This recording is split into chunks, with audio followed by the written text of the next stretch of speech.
Mais je ne savais pas en fait. Je savais pas en fait dans quoi je m'embarquais. Je n'avais aucune idée de ce qui m'attendait. J'ai été tellement choquée par ce livre.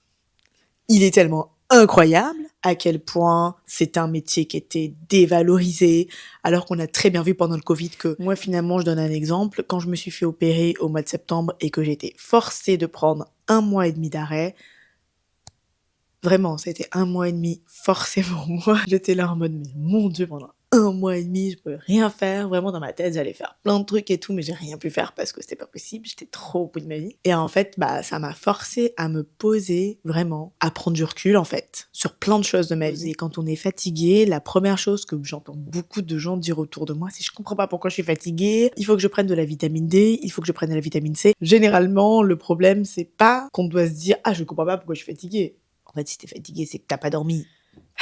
Ce livre, mais il faut que je vous raconte, ce livre, je peux pas.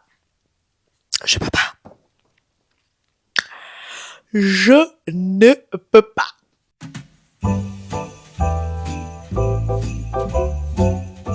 Hello à tous, j'espère que vous allez bien. Je suis trop contente aujourd'hui de vous retrouver pour mon bilan de l'année 2024. Alors aujourd'hui, on se retrouve donc pour mon bilan de l'année 2024. Cette année a tout simplement été incroyable, elle a été hyper riche en découvertes, en nouveautés.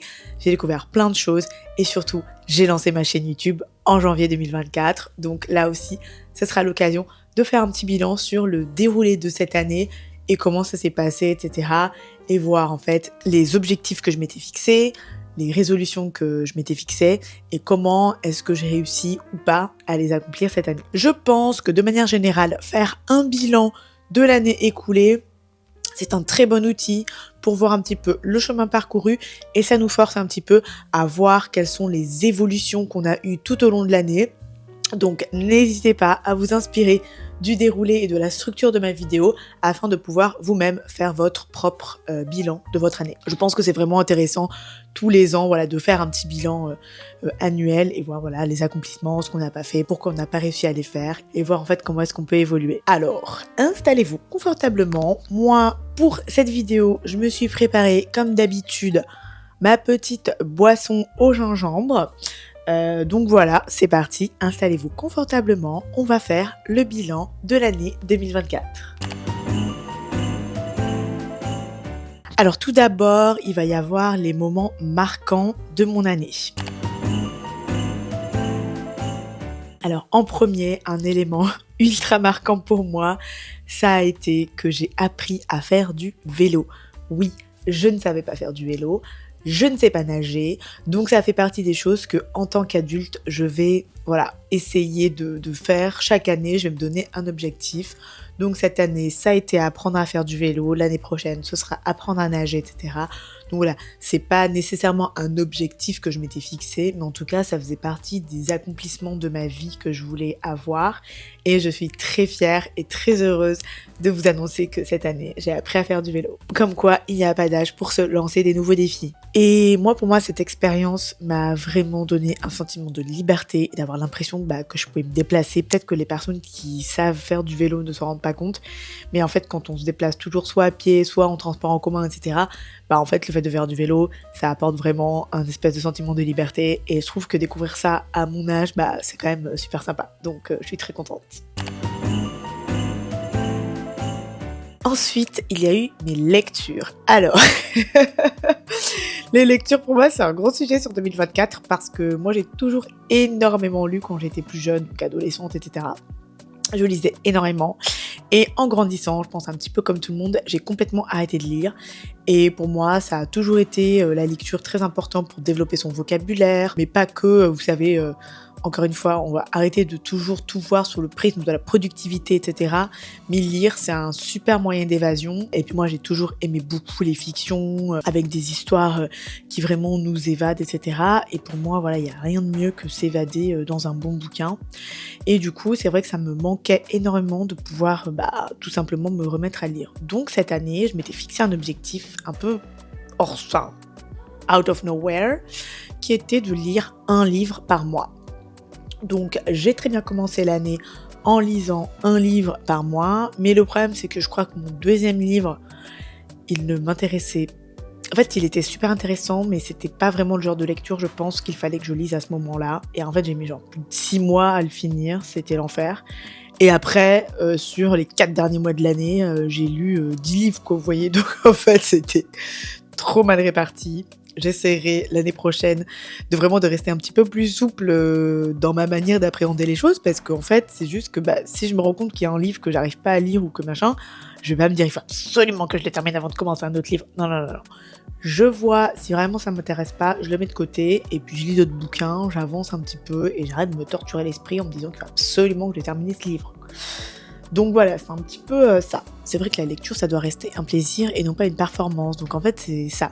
Et ça doit pas être une performance. Et en plus de ça, voilà, si j'ai pas envie de lire absolument ce livre-là, de me dire, en fait, mets-le de côté et puis lis un livre que tu as envie de lire, quoi. Donc, je vais vous présenter mes petites lectures 2024 parce qu'il y a des choses à dire. Alors, en premier, j'ai lu Paradis virtuel. Je vous recommande vivement d'aller lire ce livre. Il a été écrit par une copine à moi qui d'ailleurs l'a écrit il y a très longtemps et moi, je ne l'ai lu qu'en 2024. Bon, mieux vaut tard que jamais, mais c'est vrai que j'ai mis un petit peu de temps à le lire. C'est un huis clos, donc ça raconte l'histoire d'amis du lycée qui se retrouvent étant adultes et qui se rejoignent un petit peu dans un Airbnb high-tech, etc. Il va se passer un petit peu des choses bizarres dans la maison et tout. Et franchement, ça m'a permis de découvrir que c'était hyper sympa, en fait, que cette copine ait écrit ce livre. Et encore une fois, ça résonne avec ce que je disais plus tôt, de se dire, en fait, voilà, si on a envie d'écrire un livre, on peut écrire un livre. Si on a envie de créer sa chaîne YouTube, on peut créer sa chaîne YouTube. Enfin, voilà, on est libre, on est maître de notre destinée. Et je trouvais ça super. Donc, Paradis virtuel, je vous le recommande. Je vous mettrai le lien en barre d'infos si jamais ça vous intéresse. Ensuite, le deuxième livre qui m'a pris 4 mois, Pourquoi nous dormons de Matthew Walker. Ce livre, il est super intéressant. C'est un livre qui a été écrit par un docteur Matthew Walker. Donc c'est hyper intéressant. C'est un livre scientifique qui va expliquer pourquoi est-ce que c'est important de dormir, à quoi sert le sommeil paradoxal, le sommeil profond, etc. Et voilà, il est hyper instructif, sauf que, en fait, voilà, c'est un livre hyper instructif. C'est pas un livre que vous allez lire et vous êtes là en mode « Oh mon Dieu, je suis trop bien, sous ma couette, en train de lire mon livre, mon histoire qui me prend, etc. » Non, c'est un livre scientifique, donc du coup, moi, c'est un peu ça qui m'a dérangée dans le sens où, j'étais pas en train de le lire en mode « Oh mon Dieu, c'est mon moment cosy à moi. » Non, j'étais en train de lire un livre scientifique.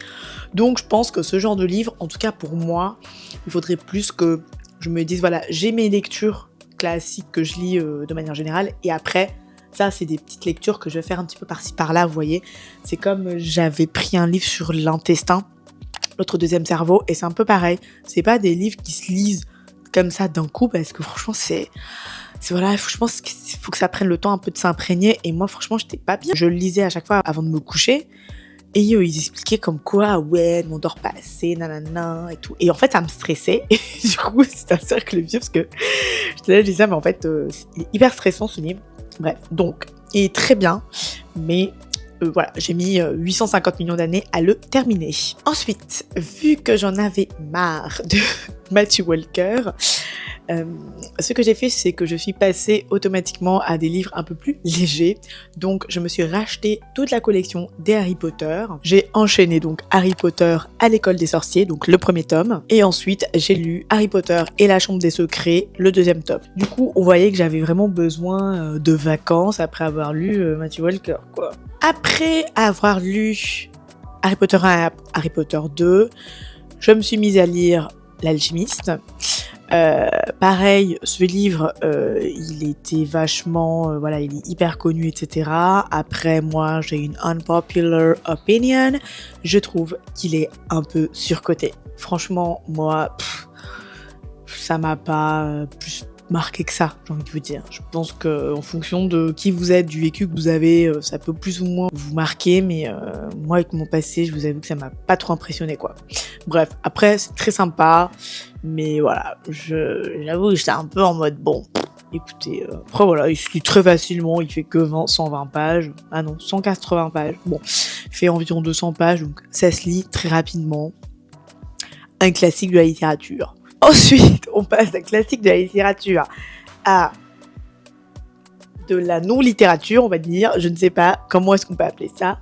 Mais j'ai lu donc la biographie. Je ne sais pas si c'est une biographie, je pense pas. Mais bon, en gros, c'est le bouquin La femme en moi de Britney Spears. Alors moi, il faut savoir que je suis une fan invétérée de Britney Spears depuis toujours. J'ai toujours été fan de Britney. Et il faut savoir que moi, quand il lui arrivait toutes ces histoires, j'ai toujours été ultra choquée, énervée, révoltée, etc. Je n'ai jamais compris ce qui lui arrivait. J'ai toujours trouvé ça tellement injuste. Et du coup, c'est pour ça que quand elle a sorti ça, j'ai tout de suite acheté. Après, voilà, c'est un livre qui se lit très vite. Hein. Il fait hyper facile à lire. Vous le lisez en une journée, quoi. C'est vraiment... bon, bref, après, voilà, c'est pas de la grande littérature. C'est plus pour les fans de Britney, je pense. Alors là, guys, ce livre, mais il faut que je vous raconte, ce livre, je peux pas. Je ne peux pas. Alors, pour la petite anecdote, moi, quand j'étais plus jeune, je faisais des ménages. J'ai toujours été très frustrée de voir à quel point les femmes de ménage étaient invisibilisées, à quel point c'était un métier qui était dévalorisé, alors qu'on a très bien vu pendant le Covid que l'hygiène, c'est très important dans notre société, que l'hygiène, en fait, voilà, ça fait partie des choses les plus importantes. D'ailleurs, je fais une chaîne YouTube où la plupart du temps, je fais le ménage. Je trouve que c'est ultra important et je trouve ça un peu horrible que, voilà, on mette à chaque fois les femmes de ménage à une place un peu, voilà, négative, etc. Enfin bref, ça me saoule au plus haut point, mais bon.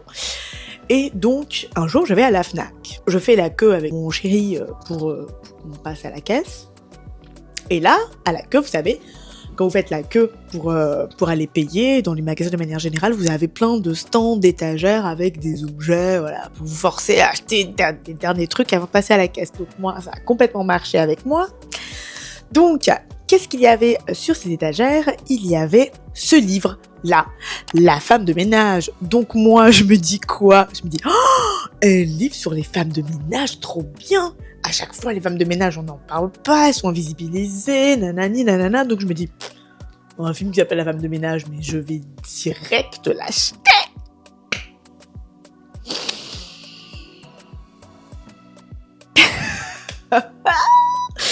Mais je ne savais pas en fait. Je savais pas en fait dans quoi je m'embarquais. Je n'avais aucune idée de ce qui m'attendait. J'ai été tellement choquée par ce livre. Il est tellement incroyable. Le suspense tout le long du livre. Mais moi je criais. Je l'ai lu en une journée. Je ne pouvais pas m'arrêter. Je ne pouvais plus m'arrêter. Je criais. Shin à côté de moi, il n'en pouvait plus parce que je n'avais... Bref, La femme de ménage, c'est ma plus belle découverte 2024 en termes de littérature, je vous assure. Après, c'est pas de la grande littérature ou quoi, c'est pas côté style littéraire, c'est pas le truc le plus incroyable de l'univers.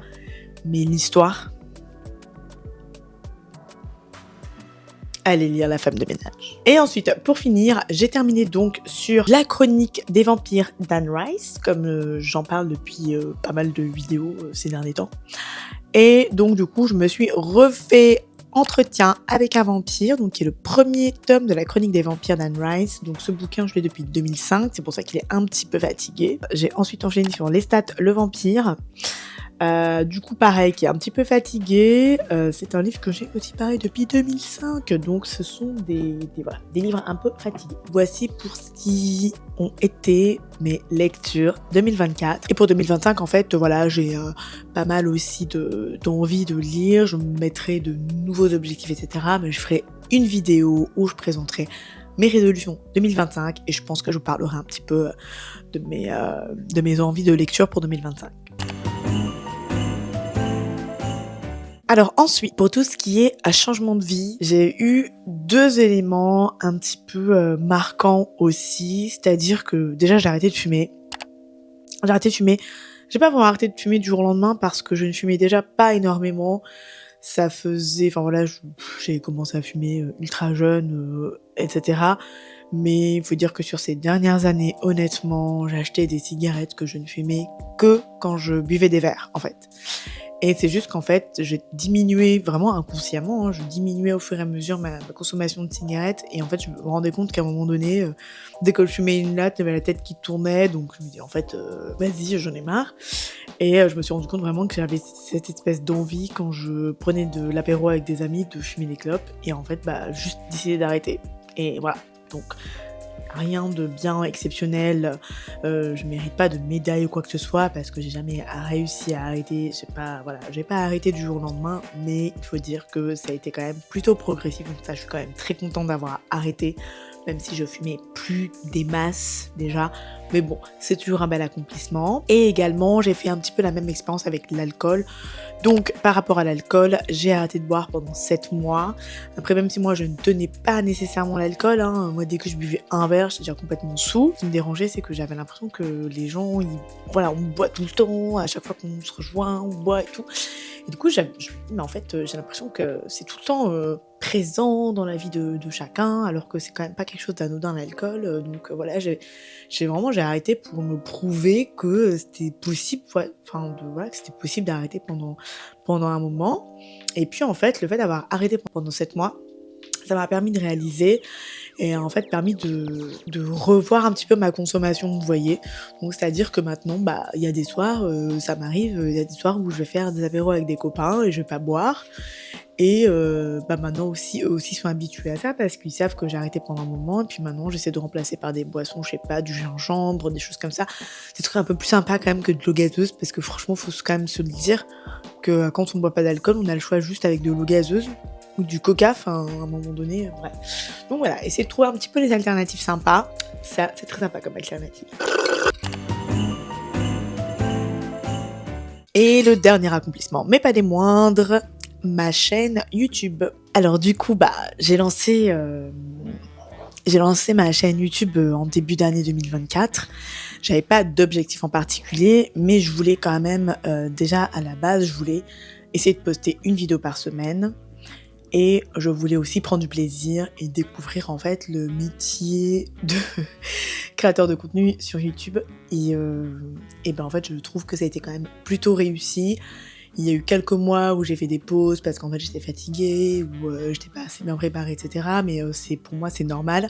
C'était un petit peu mon année de découverte, mon année de prise en main pour tout ce qui allait être filmé, monté, et vraiment voilà gérer une chaîne YouTube tout simplement. Donc je suis très contente de mon départ, je suis très contente de ma première année et j'espère que la deuxième année sera aussi riche que la première et que je continuerai à m'améliorer au fur et à mesure de ma création de contenu, quoi. Voilà, il y a eu quand même pas mal de hauts et pas mal de bas, mais de manière globale, je suis ultra fière et je suis ultra contente d'avoir créé ma chaîne.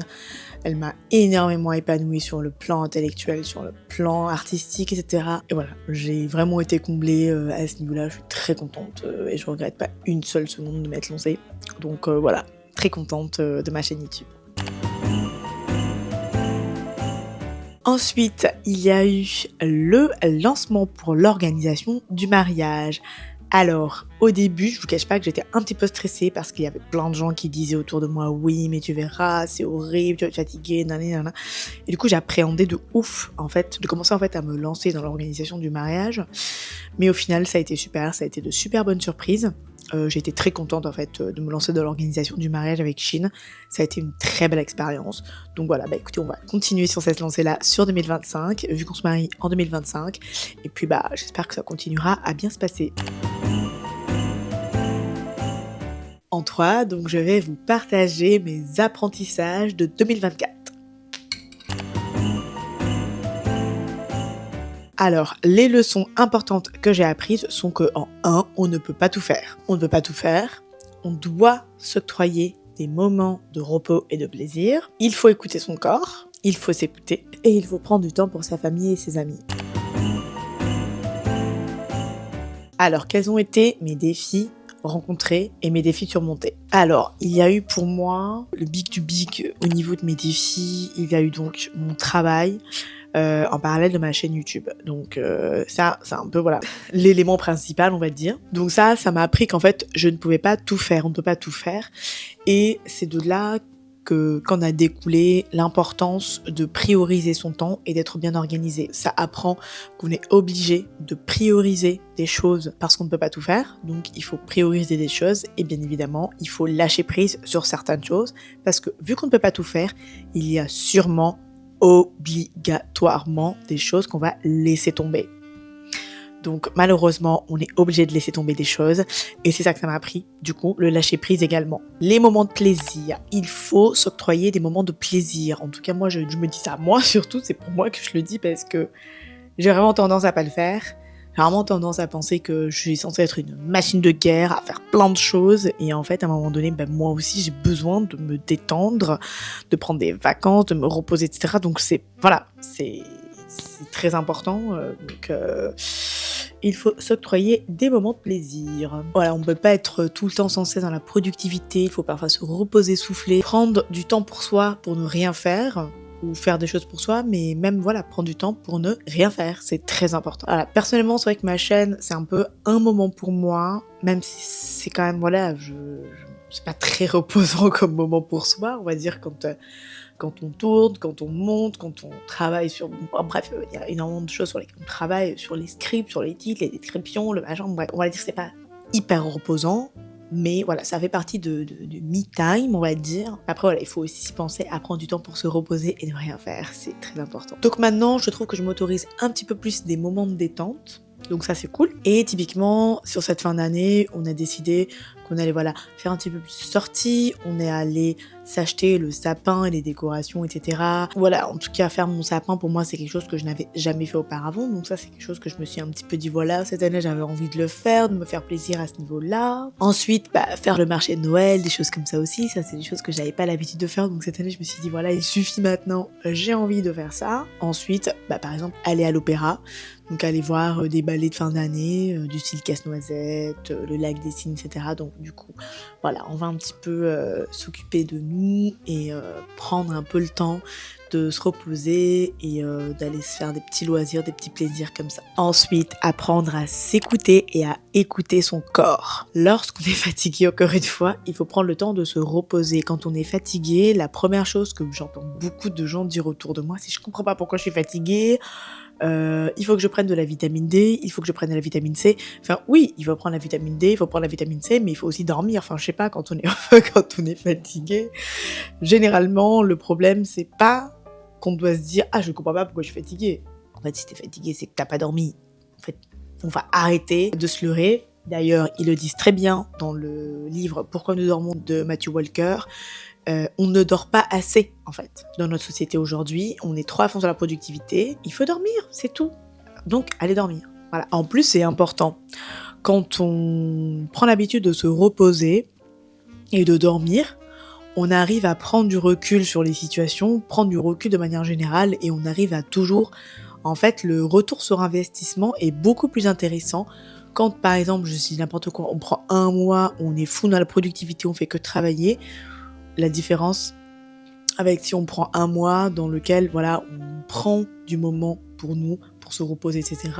On arrive à prendre du recul et à mieux être productif, à mieux travailler par la suite. Donc franchement, ça vous desservira jamais de vous reposer. Moi finalement, je donne un exemple. Quand je me suis fait opérer au mois de septembre et que j'étais forcée de prendre 1 mois et demi d'arrêt, vraiment, c'était 1 mois et demi forcé pour moi. J'étais là en mode, mais mon Dieu, pendant 1 mois et demi, je peux rien faire. Vraiment, dans ma tête, j'allais faire plein de trucs et tout, mais j'ai rien pu faire parce que c'était pas possible. J'étais trop au bout de ma vie. Et en fait, ça m'a forcé à me poser vraiment et à prendre du recul, en fait, sur plein de choses de ma vie. Et ça a été génial. Ça a été ultra bénéfique. Donc franchement, je suis convaincue maintenant que c'est important de prendre des pauses. Alors que voilà, c'est vrai que quand on est toujours la tête dans le guidon, on n'arrive pas forcément à prendre du recul, quoi. Et finalement, prendre du temps pour ses amis et sa famille, ça c'est quelque chose que j'ai pas énormément développé moi cette année. Donc on va voir ça pour l'année prochaine. Je vais essayer de mettre en place des choses pour pouvoir prendre plus de temps pour voir ma famille et mes amis. Ensuite, on va avoir toute la partie sur l'évolution personnelle. Alors du coup, au niveau de la croissance et de mon épanouissement, cette année a été également ultra riche. Comme je le disais en début de vidéo, cette année j'ai appris à faire du vélo, donc ce qui m'a appris qu'il n'y avait absolument pas d'âge pour se lancer et relever des nouveaux défis. Lancer ma chaîne YouTube a été une source d'épanouissement intellectuel et créatif de ouf. Mon inscription au catéchuménat pour passer ma confirmation cette année avant de me marier, en fait, m'a permis de renouer avec ma spiritualité et franchement, ça m'a fait énormément de bien. Je trouve que du coup, tout ça, ça se complète assez bien au final. Je trouve que j'ai trouvé un bon équilibre entre mon épanouissement créatif, mon épanouissement spirituel et mon épanouissement intellectuel. Et j'ai l'impression que du coup, sur cette voie-là, je suis quand même plutôt sur la bonne direction, vous voyez. Donc on va voir pour 2025 comment est-ce que ça va continuer sur cette lancée. Mais en tout cas là, je trouve que je suis plutôt bien partie.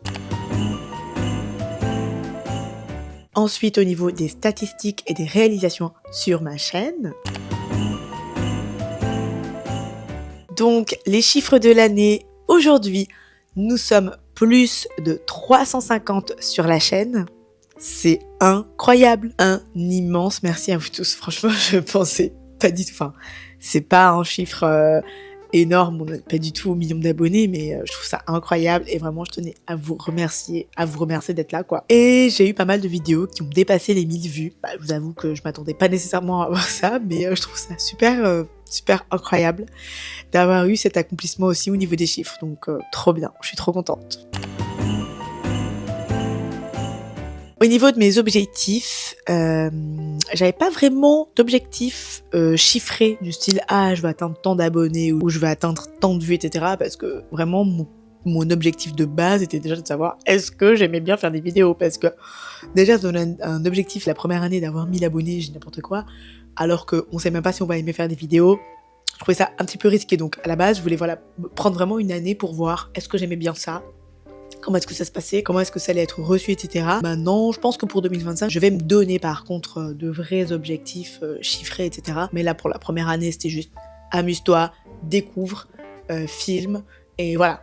Mets-toi un peu dans le bain, quoi. Du coup, voilà, je devais vraiment prendre plaisir et c'est exactement ce que j'ai fait. J'ai pris du plaisir, c'était que du kiff. Je voulais prendre un rythme d'une vidéo par semaine, c'est exactement ce que j'ai fait. À part 2 mois où vraiment j'ai voulu prendre un petit peu de repos, etc. Donc j'ai pas pu poster une vidéo par semaine. Mais je pense que j'ai plutôt bien réussi. Voilà, faut quand même être pas trop rigide de se dire voilà, j'ai fait une vidéo par semaine la plupart du temps. Il y a eu des moments où je l'ai moins fait, mais écoutez, voilà. On est des humains comme tout le monde, on vit, on peut pas être parfait, surtout pour la première année quoi. Et j'avais prévu, ça j'avais même pas prévu ça au départ, mais je m'étais dit voilà, peut-être je vais faire un short par semaine. Et ça au final cet objectif il a été dépassé parce qu'à partir de la fin de l'année, j'ai commencé à faire 2 shorts par semaine. Et franchement voilà, je trouve que cet objectif il a été quand même dépassé, donc je suis quand même plutôt contente, ça va à ce niveau-là. Donc voilà, à voir si j'arrive à tenir ce rythme pour l'année prochaine. En tout cas, je tenais à vous remercier du fond du cœur pour votre soutien tout au long de l'année. Ce sont vos commentaires, vos likes et vos partages qui me motivent à continuer de poster des vidéos et à toujours m'améliorer, etc. Donc, comme on le disait, nous, on n'a pas de reward. Je travaille énormément de temps à côté de mon boulot pour faire mes vidéos, etc.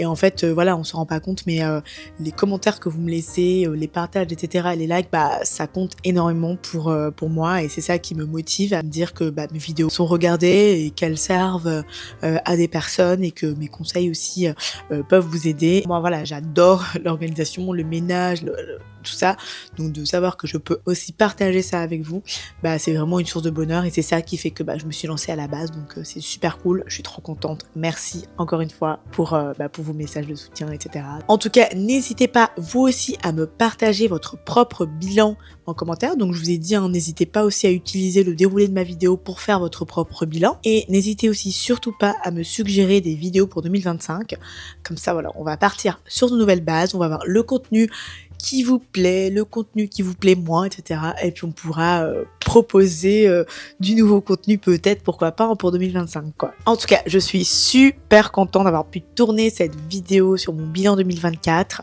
Elle a été incroyable, riche. En plus, c'était l'année du dragon. Donc, j'espère que l'année 2025 nous réservera également plein de surprises. Je n'ai pas de doute là-dessus sur le fait que ça sera aussi une année incroyable. En tout cas, j'espère que ce bilan 2024 vous aura plu et surtout vous aura inspiré pour faire votre propre bilan. Vous connaissez la chanson.